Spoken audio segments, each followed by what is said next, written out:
Joseph here with another video, and today I'm going to talk albums in my collection that remind me of the fall season. Yes, fall is here, it's October, postseason baseball is just around the corner, and so it's an exciting time for me, a Dodger fan. But I'm going to share with you three albums in my collection that remind me very much so of the fall season.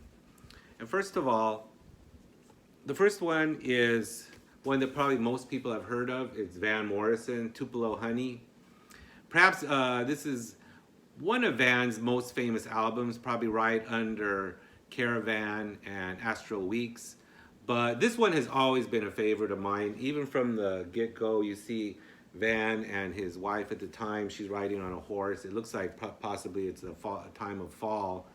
And this was a time in Van's life when he had recently moved from Woodstock back to the Bay Area, and I guess it was a time of somewhat tranquility for him. But the music is just great here. It's got one of Van's minor hits, "Wild Night," which is kind of a blast of rhythm and blues type of soul that Van does so well. Of course, it's got a lot of love songs that reflect his relationship at the time, and probably the best one of the lot is the title track, Tupelo Honey, which is just a beautiful track and beautiful arrangement with the subtle horns. One thing that always stood out on this was the trumpet of Luis Gasca, who would play with Santana in the group Malo. Now, he's not featured on the album a lot, but he is part of the horn section. And also, one thing I see noticeable here is Connie Kay, the drummer who used to play with the Modern Jazz Quartet for many years, but he also worked with Van quite a bit on and off through the years. And here he's on a couple of cuts. In fact, I was surprised to learn that he was the drummer on Tupelo Honey, because he really kicks it. But once again, this album has always given me a great fall vibe, and it's one of my favorites. Next up is the band, their self-titled album. This was their second album. And this, of course, has two of their big hits, "Up on Cripple Creek" and the iconic "The Night They Drove Old Dixie Down." But right from the cover, the brown photo where it almost looks like they're from the Civil War era, down to the old-time look in the back, it gives that fall vibe in its gatefold. But this one reminds me of the fall season, even from the lyrics of one of the songs, "King Harvest Has Surely Come." I'm somewhat of a latecomer to the band. I had a girlfriend actually in the early '80s, and she was really a big fan of the band, and she would often give me cassettes of The Last Waltz or some of their other albums, and she was a big fan of the band and Dylan, who I was not a fan of either one at the time much in a big way. But through the years, the band has grown on me. I was actually able to hear the later version of the band without Robbie Robertson open for the Dead one year. I think that was in 1984 up in San Francisco. But I've been digging into the band through the years, and this one, of course, Big Pink, are of course two of my favorites.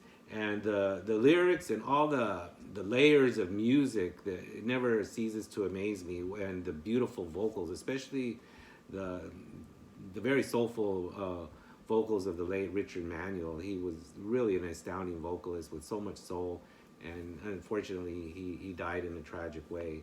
But this is right up there with the great fall albums, the band. And lastly, this one probably most people have never heard of. This was a thrift store find, the October Suite by Steve Kuhn and Gary McFarlane.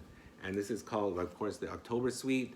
And it's such a great thrift store find. That's what's beautiful about digging the crates. You never know what you're going to find. This one is on Impulse. It's an early album from Steve Kuhn, where he collaborates with the arranger Gary McFarlane, and some of the backup includes string arrangements and some of it woodwinds. But it's just really beautiful arrangements by Gary McFarlane, and the way Steve Kuhn just weaves in and out. He's almost kind of in an outside way at times, but also very lyrical. And I'm not real familiar with Steve Kuhn. I know who he is through the years, and I know he later went on to be on the ECM label. But this was really an astounding find, very clean condition, And yes, it too reminds me of fall, other than, yes, the October Sweet title. But if you ever see this one, check it out. And I also love the cover. It's a great cover of Gary McFarland, Steve Kuhn, and then almost like a, I don't know if it's the sun or just an orange spot, but it gives that fall vibe. So a great find.